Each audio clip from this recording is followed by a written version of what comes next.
So now that we have had time to decompress the Super Bowl halftime show, I wanted to talk about how much Ricky Martin meant to me and my family. So I grew up super evangelical, MAGA, cult-like, okay? No secular music, no talking to boys, no sex before marriage, no dating, you only date to marry, no rated R movies, no friends who aren't also in the church. Homosexuality is of the devil, okay, and a sin, and you will go to hell. So, when I was watching the halftime show and my boo Ricky came on, I was so happy, y'all. I was almost in tears because I loved that man. I had 2 Ricky Martin posters in my room.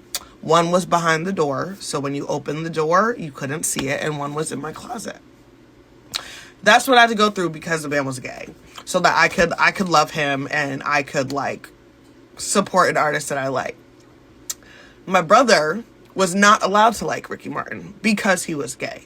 He was not allowed to like him. He was not allowed to listen to his music, watch his music videos. We weren't even really allowed to watch music videos on MTV or anything anyway, but still, because he was gay. And him coming out of the closet was such a huge deal in my household, in my church, in my school, because it was like, you know, homosexuality is taken over and they have an agenda. The gay agenda is coming for you, and they have this man up there. Y'all, people took it so personally, like, it was so bad. So just watching that was just kind of like a full circle moment for us. I know that a lot of people, a lot of Puerto Rican people here who live on the mainland have felt like they had to hide who they were.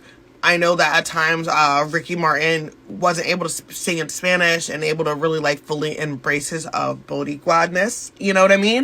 But besides that, him being a gay, like, superstar was such a huge deal. And just seeing him on TV, and it just reminded me of, like, another life, you know, just a whole nother thing that I had gone to that was just so crazy. And, like, looking at this man up there, he's living his own life. He's trying to be his own person.